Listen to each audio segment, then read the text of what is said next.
This year's election is going to be a little different. Instead of one election day, we now have a voting season. That special time of year when polls can open weeks before Election Day. When your mailbox can become a voting booth. When how you vote is just as important as who you vote for. And how, when, and where to cast your ballot depends on your state. 'Tis the season to be prepared. This year, plan your vote.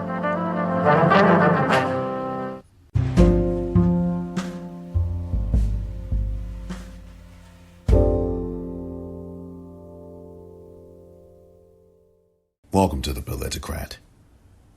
I am Omar Moore. It is Monday, October the 26th, 2020. On this episode of the Politicrat, voting and more. We are now in the home stretch. 8 more voting days in this election. What you need to know, the races you need to pay attention to, including, of course, your local races, which are most important.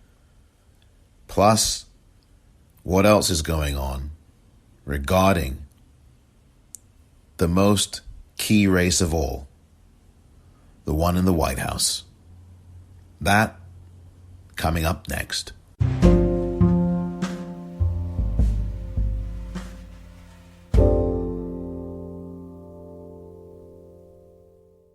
Voters, it's time to know your rights. Know that history is on your side. History has given you the right to vote. Voters, see yourself during the most important election of our time. See yourself casting your ballot and not letting anyone or anything stand in your way. See yourself as the voter with the most powerful voice, the voice of the disabled voter, the voice of the young first-time voter. The voice of an experienced senior citizen, the voice that is black, white, Hispanic, Asian, Native American, the voter that is straight, lesbian, gay, bi, trans, non-binary. You are the American voter who cannot be suppressed. Voters, it's time that you know casting your ballot isn't difficult at all. You just have to know your rights. Voters, you have the right to a free and fair election. That's why our voice will not be suppressed. Your vote is your voice. Call or text 866-OUR-VOTE for more information on your voting rights.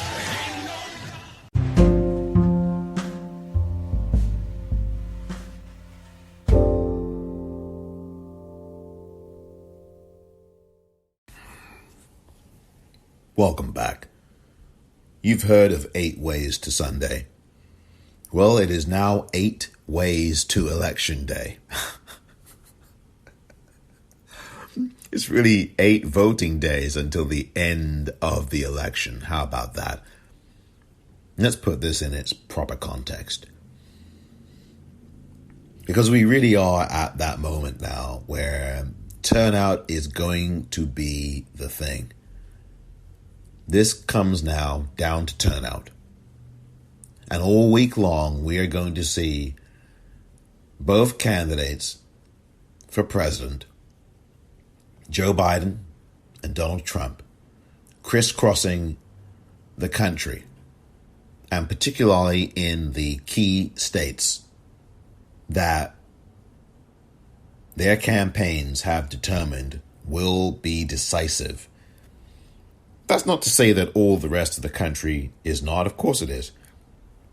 And that's not to say that people should be voted for anybody but the 2 main candidates. Now, of course, I strongly recommend that you vote Joe Biden. That's my recommendation. I voted for Joe Biden a few weeks ago now in early voting here in California.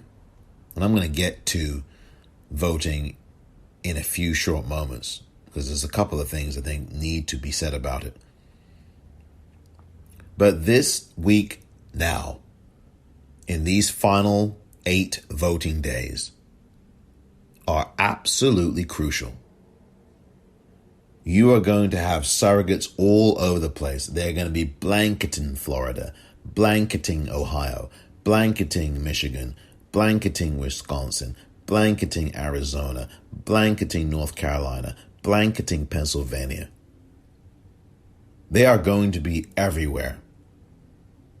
Bernie Sanders has been out there campaigning. I know that the corporate news media on cable won't talk about it to give you this idea that he's not campaigning for him, but he is. Bernie's campaigning for Joe Biden, just like he did campaign for Hillary Clinton 4 years ago. He did at least 22 events for Hillary Clinton last time. You know, I mean, that should not be lost. Never mind the Hillary documentary. Bernie Sanders campaigned for her, and very vigorously, I might add, for someone who had just lost to her in a campaign. You know, no one ever talks about that kind of stuff. But my topic of conversation is not Bernie Sanders and Hillary Clinton. My topic of conversation is that turnout is the key. And you're seeing this now with the candidates crisscrossing the country. Donald Trump is trying to do 5 and 6 rallies a day. One of the reasons he's trying to do that, and that's his ambitious task, is because he has very few surrogates that are willing to go out there and campaign for him, other than Vice President Mike Pence and the Trump crime family. That is the reality of where Donald Trump stands right now. You have Republican senators blowing him off, Republican senators finally finding their voice after they voted to acquit him 8 months ago in his impeachment sham trial that Mitch McConnell ran, where there were no witnesses called. You have, this is again, you have, Ben Sasse finally finds his voice after voting with Donald Trump over 85% of the time. John Cornyn in a tough race in Texas, and I'll talk about the Senate races coming up. You had him making these sexist references to get across a point about staying away from Trump. I mean, it's just ridiculous. It's ridiculous. Ridiculous. Joking about domestic violence, that's really where he was. I'm not going to repeat the actual thing he said. I'm sure you can find it online if you choose to waste your time doing that.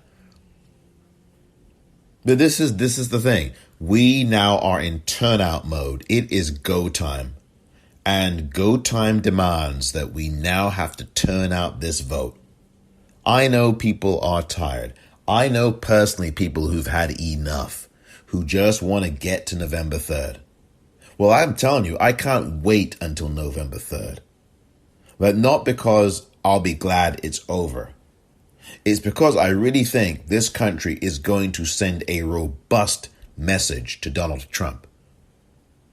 And that message, I predict, is not going to be one that is inviting him to stay for 4 more years in the White House. I think it will be a complete opposite message to that, where Donald Trump is concerned. But I will have my say on what I think is going to happen literally when November 3rd arrives. But right now, the American voter is speaking loudly and clearly. According to the United States Elections Project, over 61 million people have already voted in this general election. These are early votes. Over 61 million. And counting. Because of course that's going to go up. By the time you listen to this, that number is going to be close to 70 million people. 70 million. We really could get up to 80 million people voting before we even have the final day of the election, which is November 3rd. This is unprecedented turnout. To give you an idea of just how unprecedented this is, in 2016, Donald Trump got 62.9 million votes. People in this country have already voted, and 61 plus million of them have done so. So they've almost had as many votes in this election before Election Day as Donald Trump's total number of voters in 2016. And we have 8 voting days remaining. That is staggering. Over 128 million people voted for either Hillary Clinton or Donald Trump in the 2016 general election. And right now, in this early vote alone, we have reached almost half of that total number from 2016 for those two candidates combined. Combined, Hillary Clinton and Donald Trump combined got just over 128 million votes. Now we already have over 61 million votes in early voting alone, with 8 full days left of voting. This is what I'm talking about when I talk about when we vote early. And if we do so in droves and in numbers that are unprecedented, record-breaking numbers, we will see an unprecedented shift in terms of who will be in the White House, who will be running the Senate, the consolidation of the House by the Democrats. We will see the Senate change to Democratic control. We will see Democratic occupants of the White House. I'm telling you, and this will ripple through to the states. Your governors, your state legislature, your local races, even more local to you. This is why you vote up and down the ballot. Do not leave any races out. Vote the entire ballot. Your local races are very important. And people are responding. The American public is responding. The campaigns to vote early, many of them, including mine, have obviously been successful, because that has been something that people, including myself, have been stressing for months now. To vote early. I've been talking about this since near the beginning of launching this podcast here. Back in April, I was talking about the importance of voting and voting early and getting registered. Back in April. A few weeks after I began this podcast. This is a really important thing. And obviously this pandemic was just really catching hold in this country in March, really, and into April, where people realized that this was not going to go away in a couple of weeks. Donald Trump didn't realize that in public, but he knew so in private, because that's what he was telling Bob Woodward on February 7th, 2 days after he was acquitted. I mean, this is why connecting the dots is important. 2 days after those Republican senators, 52 of them, acquitted Donald Trump, and 1 day after he held this press conference in the East Room, statement conference or whatever it was, and he held up a newspaper that said Trump acquitted, and he used the word bullshit and said, this is all bullshit. The day after he said that, he was on the telephone to Bob Woodward, lying. Well, he wasn't lying to Bob Woodward, but he was telling Bob Woodward things that he wasn't telling us. He was telling Bob Woodward, yes, this is a deadly disease, Bob. Ooh, this is very serious, Bob. This thing here is deadly. Ooh. While at the same time, February 7th and 8th and 9th and all beyond and before, this will go away by April. When the weather gets a little warmer, we have 15 cases. That'll be down to pretty close to 0.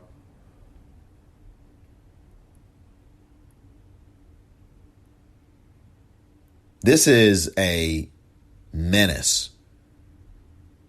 A menace. And this is the guy that's trying to discourage people from voting. Oh, we can't trust it, or it's rigged. It is not rigged. The only people that are trying to rig anything or steal anything are the Republicans. And they're doing it with the help of Russia. Iran's not the issue here, it's Russia. They've done this before in 2016. There was a Republican-led Senate Intelligence Committee report that was released, I believe, in September of this year. 966-page report. You know, nobody reads that. Who's going to read it? I mean, many Americans aren't going to read anything, let alone a 966. Heck, we didn't even read the Mueller report, most of us. 400-page report. Didn't read it. I'm not saying Americans don't read. I'm saying a lot of Americans don't read. Some do, but a lot do not. And if you want to get Americans to look at something, make sure it's a picture of someone with no clothes on. You know, I think maybe a lot more of us would be more apt to take note of that than about the important things that are going on in this country. Excuse me for sounding however I sound. But we have to really start paying attention. We have to start paying attention to these issues. And I get it. They're not sexy. They're not this. They're not that. They're not shiny object. But it's real what's going on in this country. I'm going to get into the Amy Coney Barrett vote that's going to be coming later today in the United States Senate, the full Senate. While you were probably not paying attention, over the weekend, the U.S. Senate had a procedural vote and there was debate over Amy Coney Barrett and the nomination on the Senate floor, Saturday and Sunday. And it largely went ignored because that's what they're doing. That's what Mitch McConnell wanted to do. So that you could take your eye off the ball, because why? You'll be voting. You'll be voting. So you're not going to have the time to be focusing on what's going on with them trying to ram through Judge Barrett. No one's saying that you have to keep your eye on this every second of your life. You've got things to do in your life. Obviously, you don't need me to tell you that. But what I am saying is to keep your ear to the ground. And I tell you, this is one of the reasons I do this. Because there's lots of information out there that you may not be receiving. And certainly not from the corporate cable television news media. But you've got to take pride in the fact that American voters are voting. And this is not only because of the pandemic that has kept them indoors. This is not only because, yes, there's voter suppression, which is making lines extremely long in a lot of places, particularly in black and brown communities and native communities. This is not just because of those things. This is not just because Louis DeJoy is holding up the post office mail, as he has done for months now. This is because people are fed up with Donald J. Trump. They are fed up of him. They are fed up with these Republicans. They're fed up with the lies, the gaslighting, the propaganda. They have had enough of Donald Trump running this country like he ran his businesses into the ground. And they will not be silenced. That is why you're seeing these lines all over the country. Virginia, Indiana, Illinois, Ohio, California, Georgia, Texas, North Carolina, everywhere, Wisconsin, long lines, long lines. Kentucky. I mean, every state now is early voting and early voting in person, except for perhaps Washington State. I think they are too, but they also have vote by mail there. Oregon is the only state And there's Utah, I believe, Hawaii, Utah, Oregon, Washington State, and there's one or two others who have vote by mail voting. And pretty much every state does, but I mean, they have more exclusively. Oregon's been doing exclusive vote by mail for years now. Like 10, 20 years they've been doing that in Oregon. So no one is voting in person there. They're dropping off their ballots there. That's probably as close to as in person as it gets. But people are turning out to vote. If you get people out to vote, that's a victory for the democratic process. That is the very important thing. That is where your voice can be heard.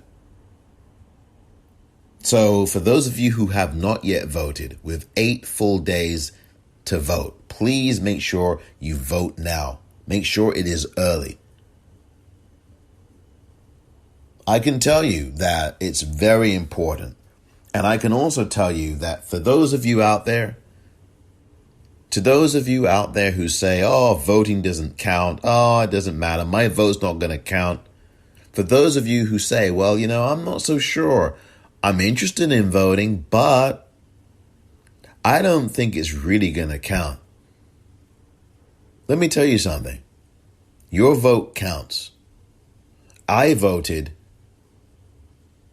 nearly 3 weeks ago now.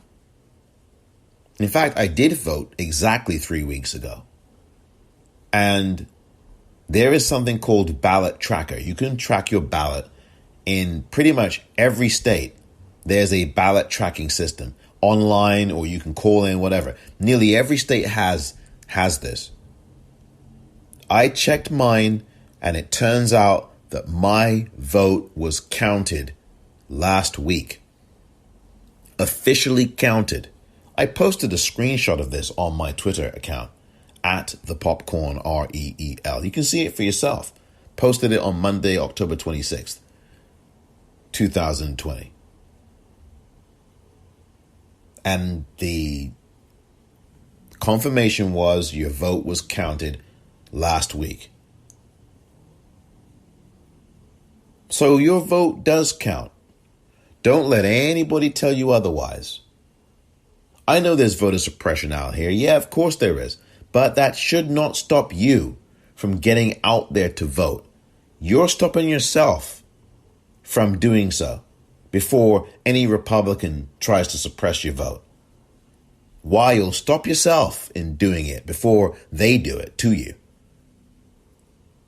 Please disavow yourself of the reverse Jedi mind trick and go out there and vote.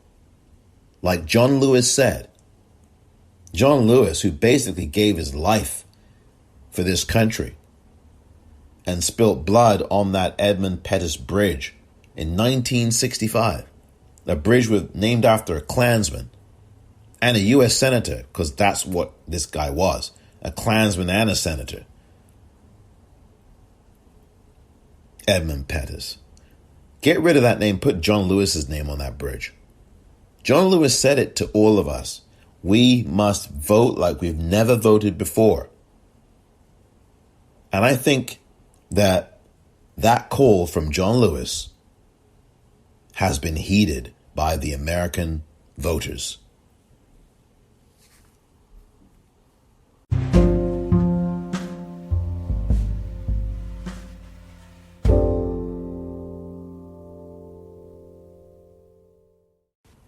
Welcome back.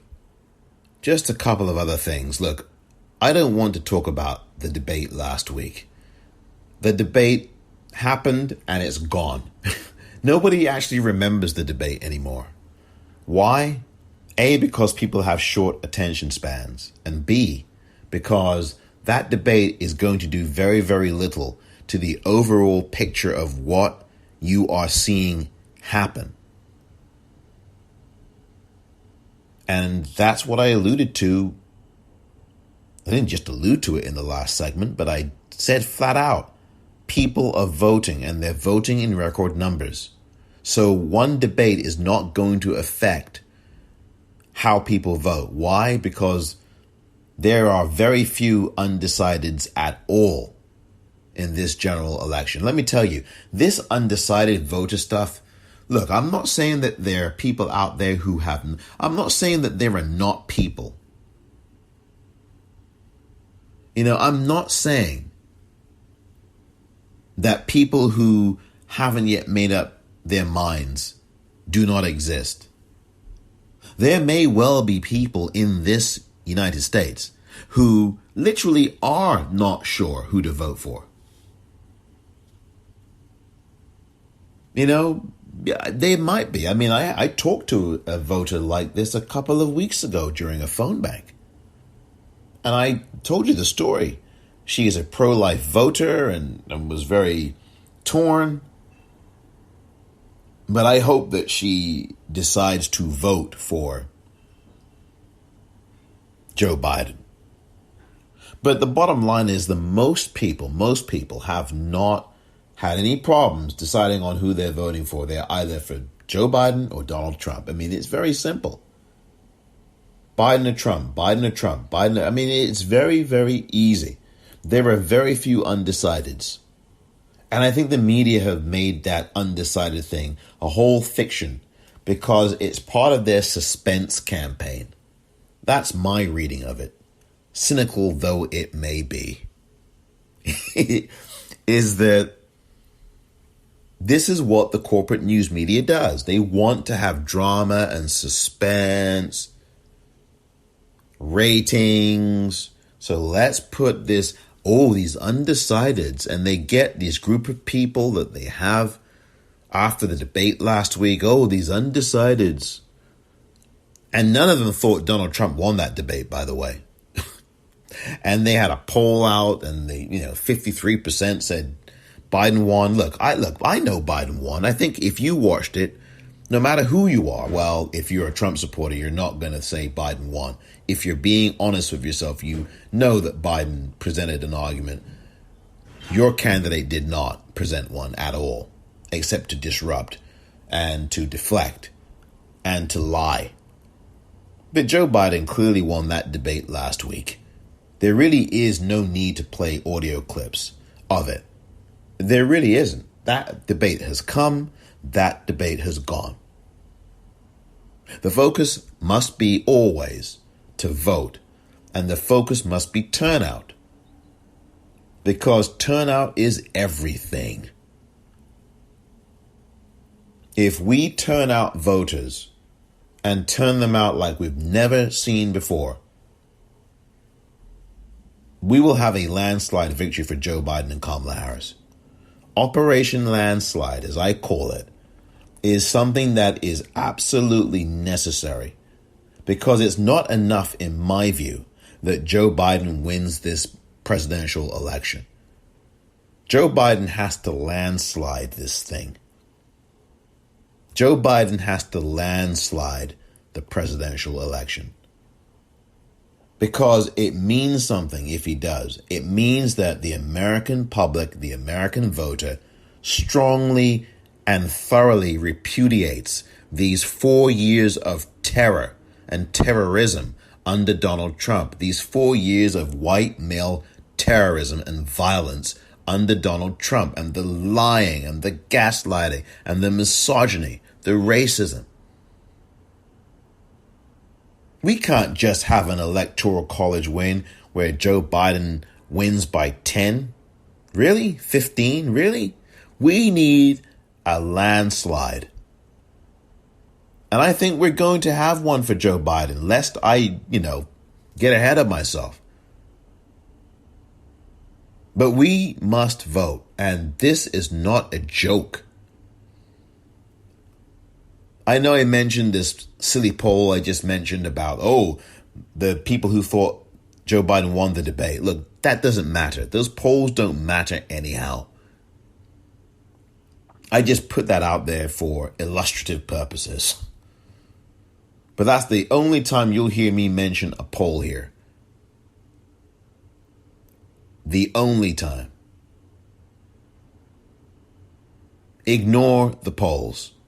I don't care how many times you see that person on CNN at the magic board or the magic wall I don't care how many times you see that person on MSNBC at the magic board or the big board or the big wall or whatever the heck they call it.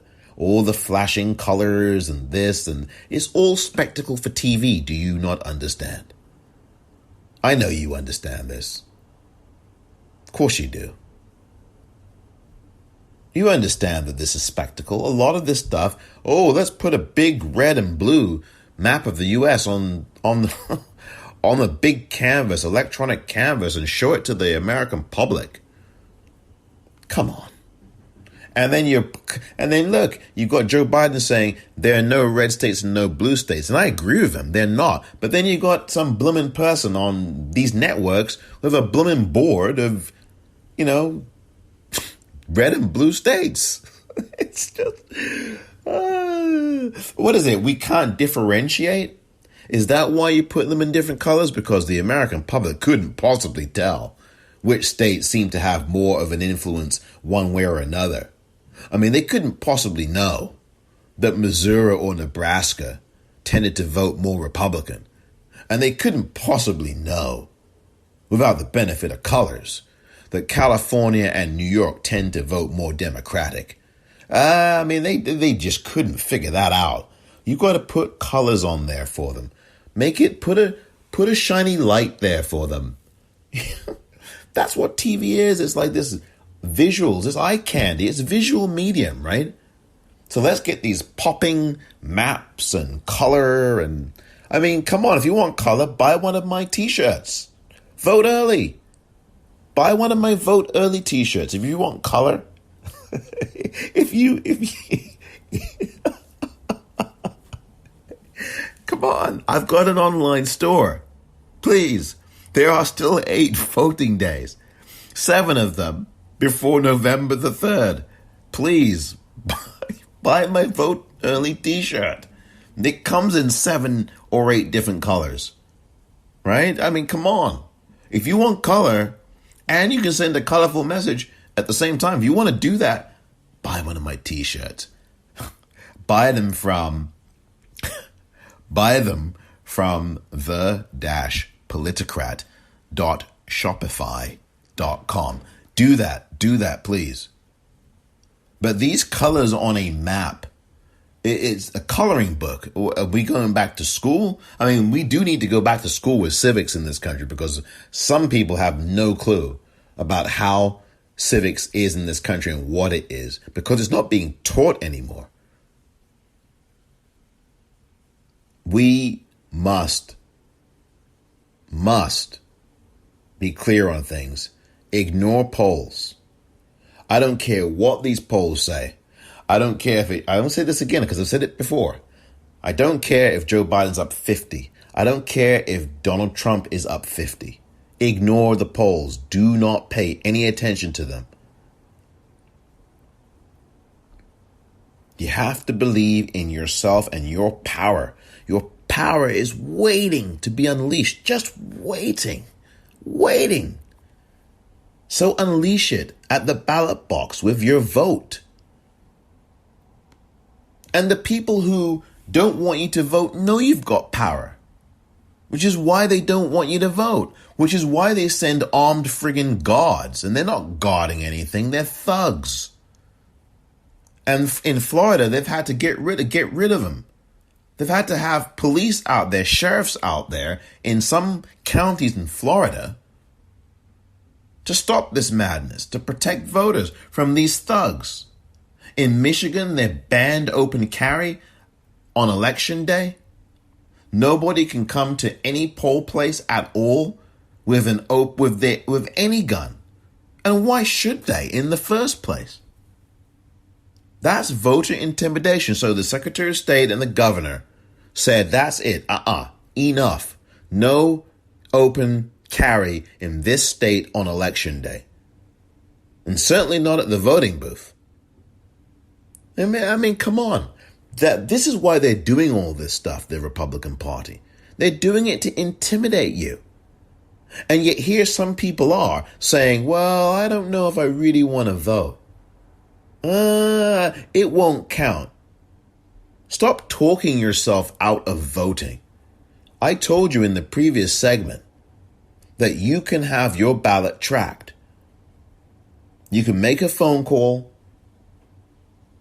or you can go online and track your ballot. And pretty much every state has this function.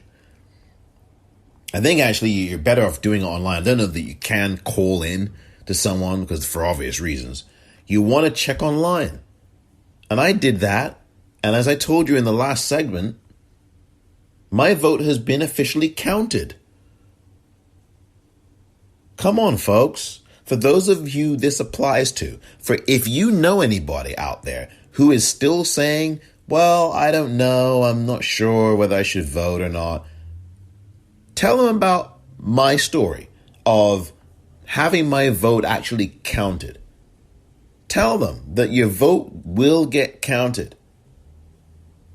Do not listen to the naysayers and those who say, well, voter suppression is going to do. Well, yes, voter suppression is very real, but that doesn't mean that you should not go to the polls and vote. For goodness sake, it's your future.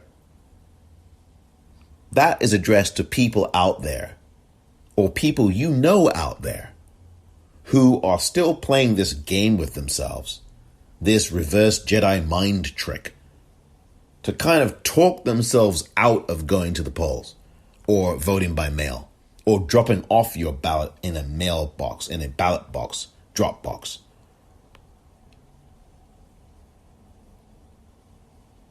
We have to defend the institution of voting. We have to. And this is how you do it.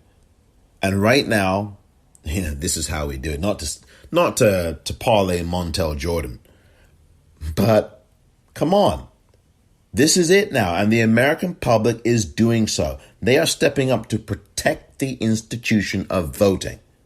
And when we get a Democratic House, which we already have, but we consolidate it, when we get a Democratic U.S. Senate, and when we get a Democratic president, we will be able to have election laws, election protection laws passed, so that you won't see these crazy lines in these states. The infrastructure will be better.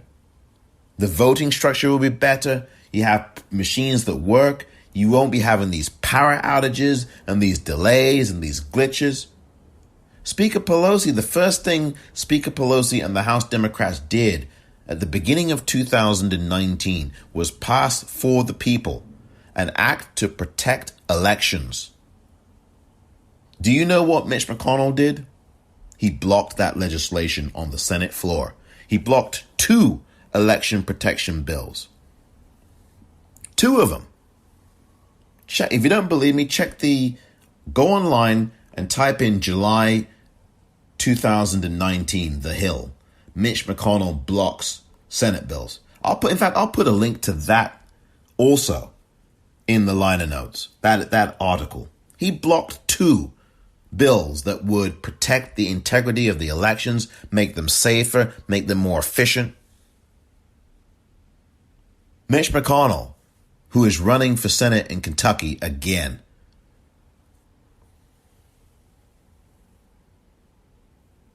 Your vote will count.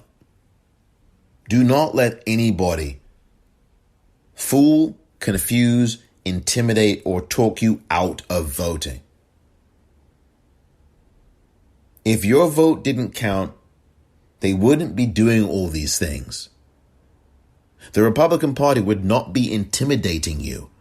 Donald Trump wouldn't be running around saying, oh, it's rigged, it's rigged.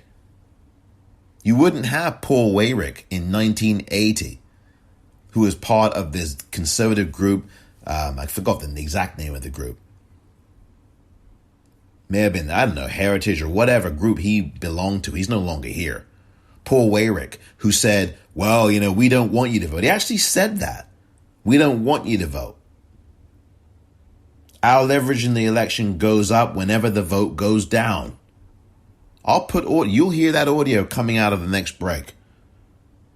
I guarantee you, he said that in 1980. It's on YouTube also. You can actually see him saying it. The Republican Party knows your vote is powerful. They know your vote matters. They know. Heck, they know now that it matters because in a few short hours, Judge Amy Coney Barrett is going to be confirmed to the U.S. Supreme Court. Why? Why do I know that? Because the Republican-led Senate has the Republican votes. And they have more votes than we do. They have more votes than the Democrats. That's why voting matters. That's why voting counts.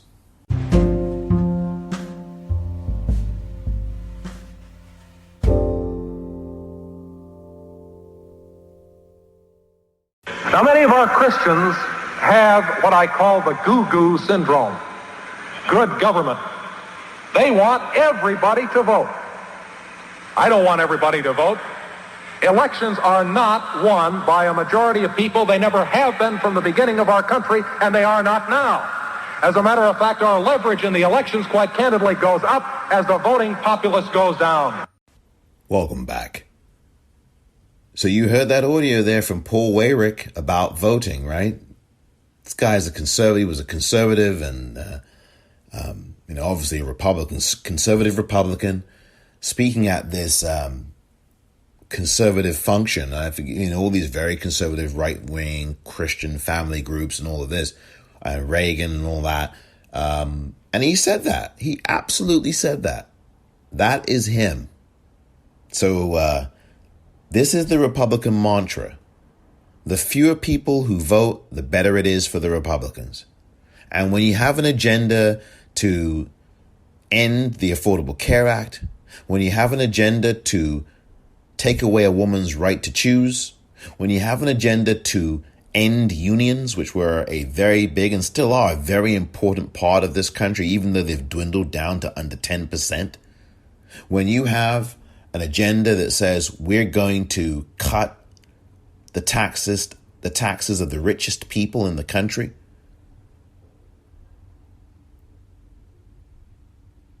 yeah, sure, it's in your interest to make sure that fewer people vote, because anybody voting, hearing that that is your agenda, won't be voting for you. I mean, that's obvious. Because your agenda is anti-life. This notion that Republicans are pro-life is garbage. It is gabbage. It makes no sense. It's not true. Donald Trump is not pro-life. Just ask 227,000 people who are no longer with us due to coronavirus and his willful neglect. This was a deliberate act. I told you about Bob Woodward. You've heard the audio. This guy is a genocider. And everybody's tiptoeing around that because, it's so unbecoming to call someone in the White House a genocider. And we've had him before. Andrew Jackson, Trail of Tears. Study your history, people. Study your history.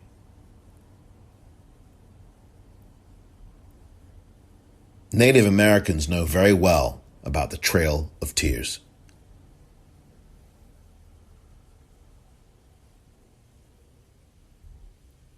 It's too bad that many other Americans do not. And even more than that, care not.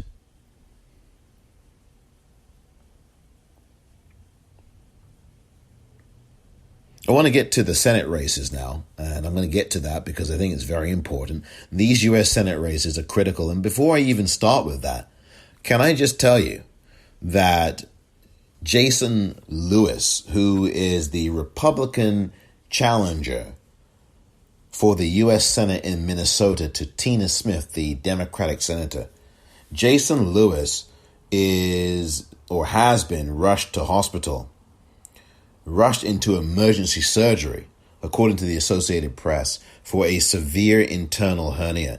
And now the campaign of Jason Lewis is saying that the condition is life-threatening if it is not immediately treated. I mean, this is really serious. If it's not treated quickly, it is life-threatening. And this is just 8 days before the last votes in that campaign. Tina Smith took over from Al Franken in the U.S. Senate in Minnesota after all of that happened there. You know what happened with Franken and all the accusations, and he resigned under pressure from his own party. I mean, wave after wave after wave of Democratic U.S. senators came out and said, nope, I'm sorry. And Al Franken resigned from the Senate. He gave a speech. And he made it very clear, you've got someone in the White House who has all these allegations against him, and now I'm being asked to resign. And so obviously, understandably, Senator Franken was upset. But he resigned under pressure in 2017. I know in my heart that nothing I have done as a senator, nothing, has brought this honor on this institution. And I am confident that the Ethics Committee would agree. Nevertheless, today I am announcing that in the coming weeks, I will be resigning as a member of the United States Senate. I, of all people, am aware that there is some irony in the fact that I am leaving while a man who has bragged on tape about his history of sexual assault sits in the Oval Office, and a man who has repeatedly preyed on young girls campaigns for the Senate with the full support of his party. So Tina Smith was sworn in, the Democratic governor of Minnesota. I think it's Tim Walz still. I know Tim Walz is there now. I don't know if he was there in 2017. Perhaps he was. And that Democratic governor said, okay, here's the next person we're going to put in. And Tina Smith became the U.S. Senator for Minnesota, Democrat. And so her challenger now is Jason Lewis, who is a Republican. And that news came across the wires in the Associated Press today. I do wish Jason Lewis a speedy recovery. I hope that the surgery goes well. I do not have any new news on that at the time that I am recording this. So obviously developments will have come since this recording. But I do want to say to the Lewis family that I send my prayers at this time, and I really do hope that he pulls through. That's extremely serious, an internal hernia. I mean, it's life-threatening, potentially life-threatening. That's serious stuff. And, you just hope for his health and pray for it and send out the positive vibes and good wishes. Just because I may disagree with Republicans, that doesn't mean that if they have health situations, I can't have a level of empathy and concern for them. I mean, there's one exception, but aside from maybe more than one exception, aside from those exceptions, at least one exception, I am very capable of having a level of empathy for people who I don't agree with. So, and I've talked about it here before. There was a far right winger who got shot dead by somebody, and I spent a minute and a half on here a few months ago, back in the summer, sending condolences to his family and friends, that person. So, that doesn't mean that as reprehensible as, some of these people are, that if they're shot dead by somebody or killed by somebody, that I can't at least say, hey, look, I'm sorry that you were killed. I don't want anybody killed. I don't want to see that. That's not what. There are people who do, though. I'm not one of them. I am not one of them.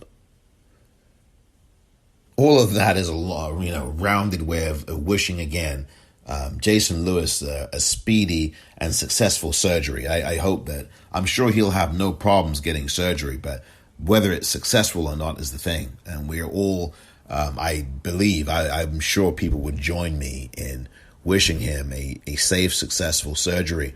And anybody else in the country or around the world who's going through a surgical procedure, or who is in these kinds of situations. Whatever that is, I wish you all and want for you, as you obviously do yourself, a successful health recovery so that your health can be the best that it can be.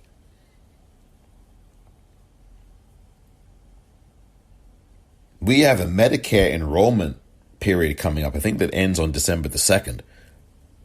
And this week, I'm going to go more into that. We are getting toward the period of enrollment in, I believe, the Affordable Care Act. I'm not sure. I think it starts in November, but I'll get to some of that. That'll be part of a podcast episode this week. But these Senate races, back to the Senate, and with Jason Lewis, again, I hope that he comes through. The other Senate races out here in the United States are very interesting. I'm going to try to go through as many of them as I can. Doug Jones down in Alabama, very important race for the U.S. Senate. Doug Jones is the incumbent. Remember, he served as part of the special election to fill out a term by an outgoing senator in Alabama. And he won narrowly in 2000 and I believe 17 or 18. I forget now. I believe it was 2017.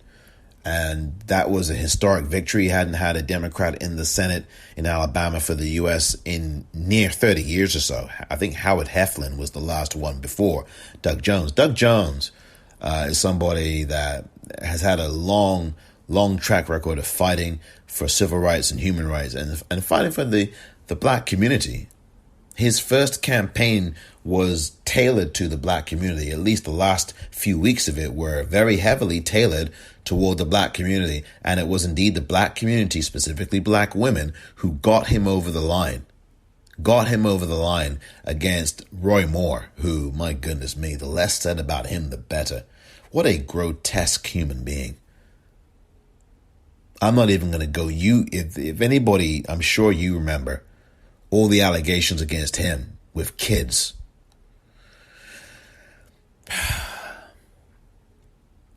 Doug Jones now is in a pretty tough fight down there in Alabama.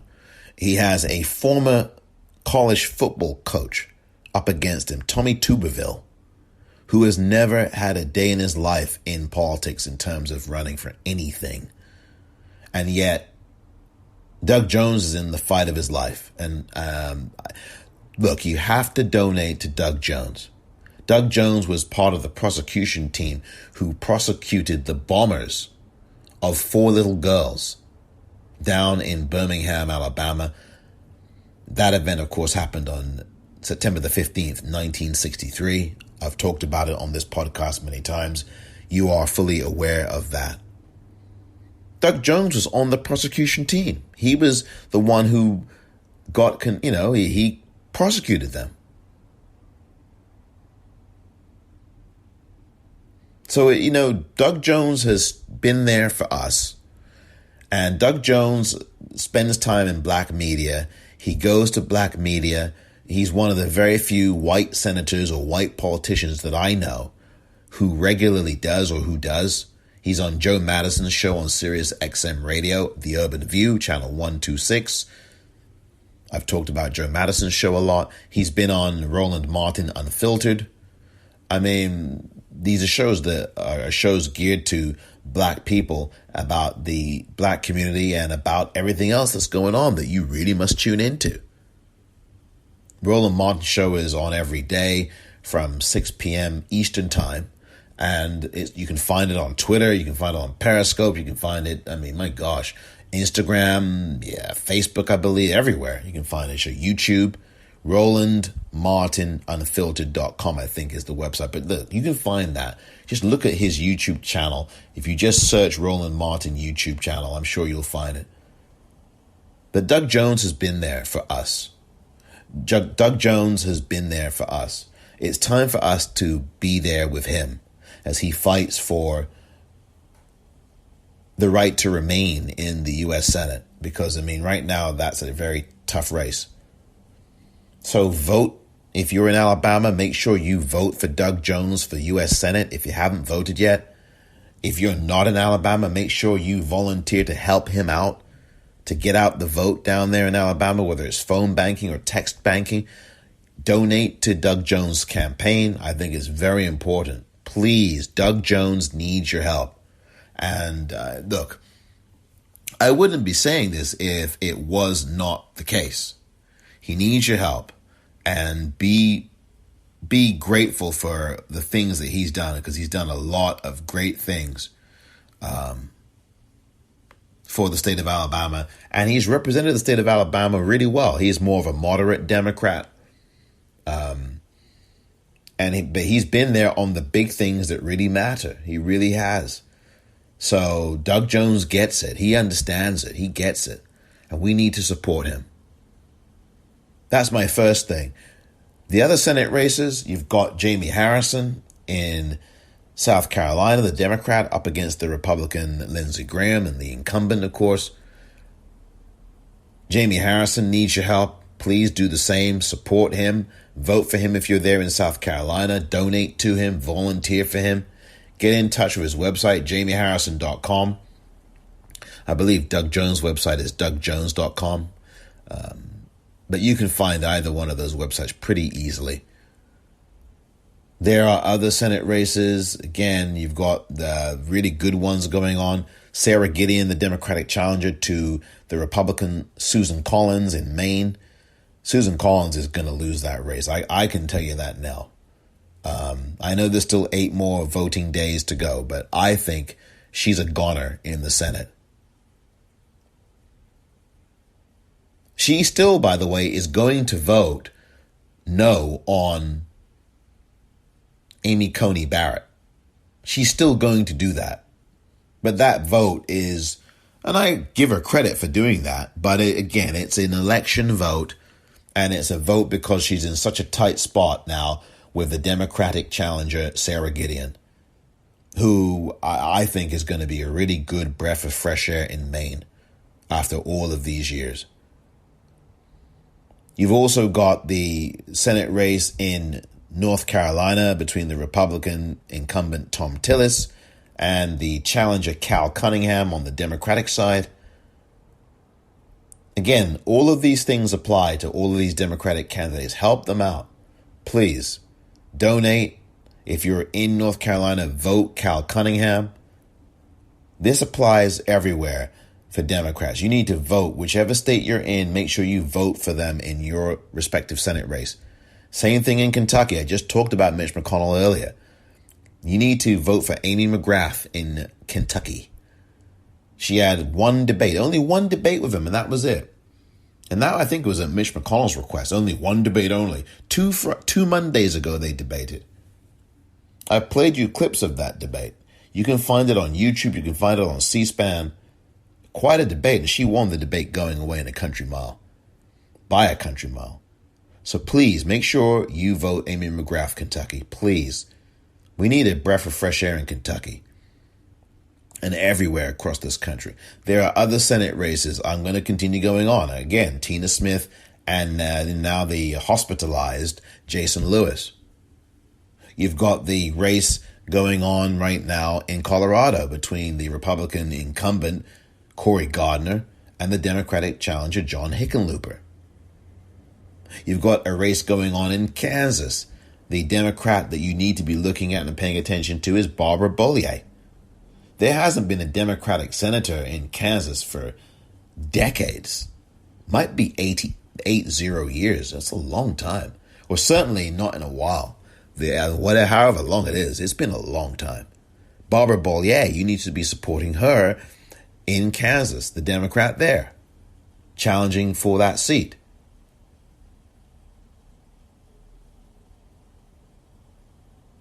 There are other races in Texas, for example, MJ Hagar, of course, formerly of the military, as is Amy McGrath. MJ Hagar is running against the Republican incumbent, John Cornyn, who made these very sexist comments and kind of took lightly domestic violence against women during a comment he made last week or so about, I'm not going to even talk about what he said. You can find it. But MJ Hagar, she is running as a Democrat against John Cornyn, and she absolutely dominated him in the debate that they had a week or two ago. There's also the Arizona Senate race. Captain Mark Kelly, the Democrat, of course, as you know, Captain Mark Kelly is the husband of Gabrielle Giffords, if I can say. God, I'm getting tongue-tied here. Let me start again. Captain Mark Kelly is the Democrat challenging Martha McSally, the incumbent Republican. And Mark Kelly is the husband of former Congresswoman, oh my goodness, I almost screwed that up again, former Congresswoman Gabrielle Giffords. And you know that Gabrielle Giffords was violently attacked. I mean, she was shot in the head by a white male terrorist in Arizona several years back.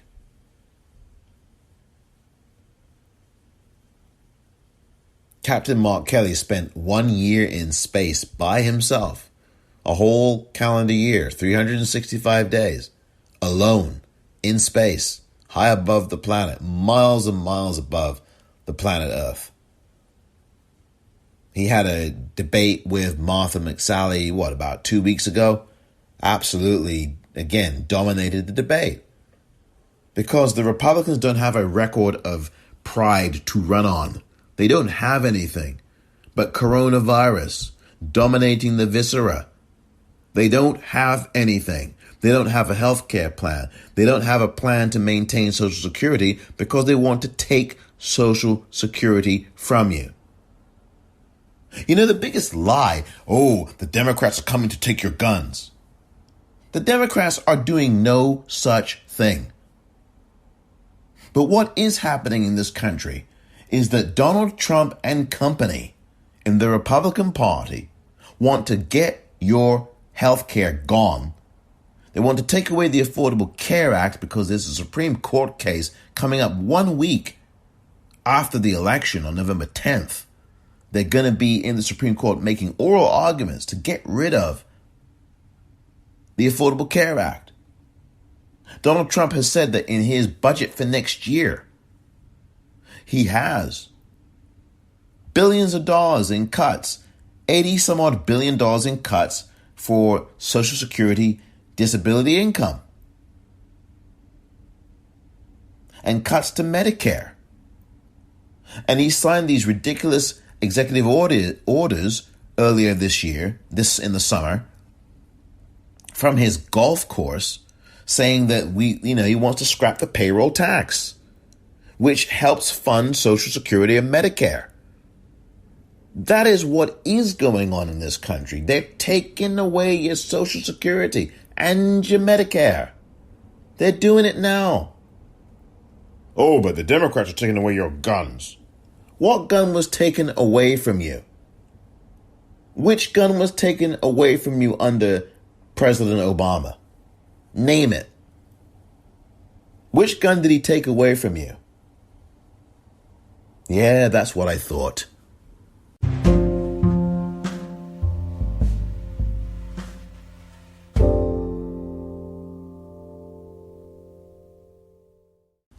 The coronavirus. This is their new hoax. We have it totally under control. It's one person coming in from China.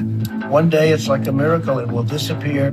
When you have 15 people, and within a couple of days it's going to be down to close to zero, we really think we've done a great job in keeping it down to a minimum. I like this stuff. I really get it. People are surprised that I understand it. No, I don't take responsibility at all. Priorities USA Action is responsible for the content of this ad. We took a bad economy that was falling and turned it around. Trump took a good economy and drove it back into the ditch.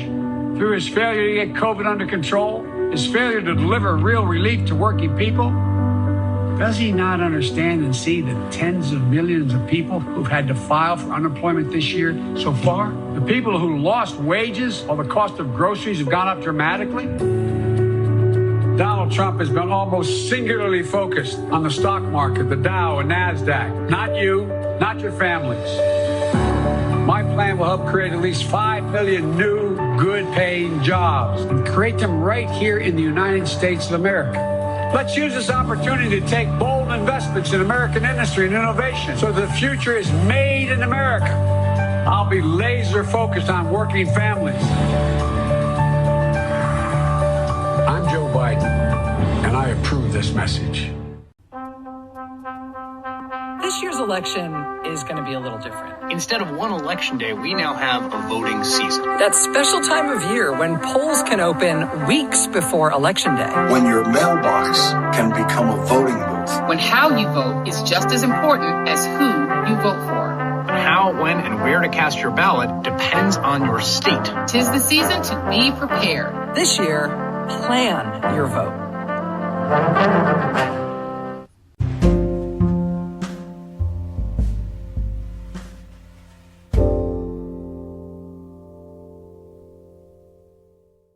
Welcome back. So those are really the things at stake here, you know. Donald Trump has no plans, no plan at all except to continue the destruction and death that he has been doing over these 4 years. Continue caging brown kids, continue separating them from their families. 545 sets of parents cannot find their kids. They have not been able to be reunited with them. That should be made front and center in Joe Biden's campaign and any other Democrat's campaign for that matter. It's an atrocity that's gone on in this country. An atrocity, I say.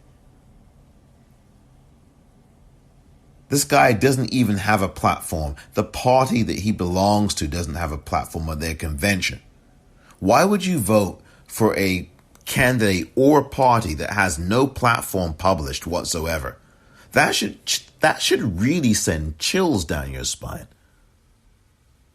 And then this quote from Donald Trump in the August 27th, 2020 New York Times. This is a quote that you really have to listen to as I read it to you. It's in Peter Baker's story of that day. Instead of evolving as president, Trump has bent the job to his will. That's the name of the article by Peter Baker. You see him on TV if you watch MSNBC or CNN. He is a commentator regular especially on MSNBC. He's got a new book out with his wife, Susan Glasser of the New Yorker magazine. Peter Baker, a writer at the New York Times. This is his article from August 27th, 2020, and that was the title of it that I just read to you. Here's the quote that I want to read to you from that article, because it's really worth you listening to this, because I think this has already been lost. People talked about it during the Republican National Convention, but they've not really hopped upon it since. But I'm going to here in these last 8 voting days. Quote, this is from Donald Trump saying this. Quote, but so I think it would be very, very, I think we'd have a very, very solid, we would continue what we're doing. We'd solidify what we've done.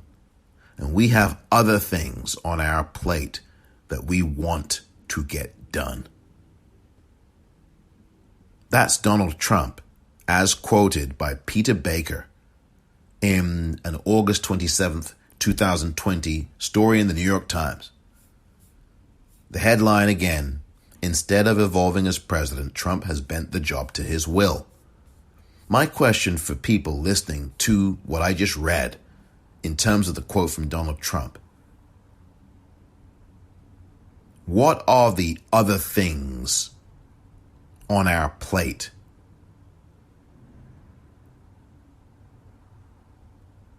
The other things What do you think they are? There's no platform. There's no platform in his own website for anything specific. There's not even an outline. Forget specifics. No candidate ever gives you the exact or the specific things. They have outlines. Although Joe Biden's plans, I must say, are very detailed. But they obviously still don't have every single last nugget in them. And Donald Trump doesn't even have an outline. So what are the other things? And I wonder if Peter Baker asked him what the other things are. Did he ask Donald Trump what those other things are? I can think of Nazi Germany, and I can imagine what Donald Trump really means when he says other things.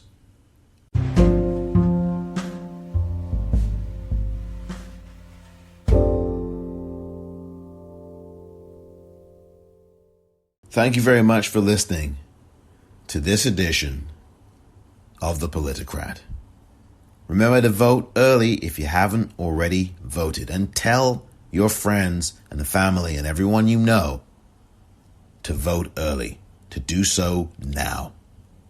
Turnout is the key to victory in this election. Thank you very much for listening to this edition of The Politicrat.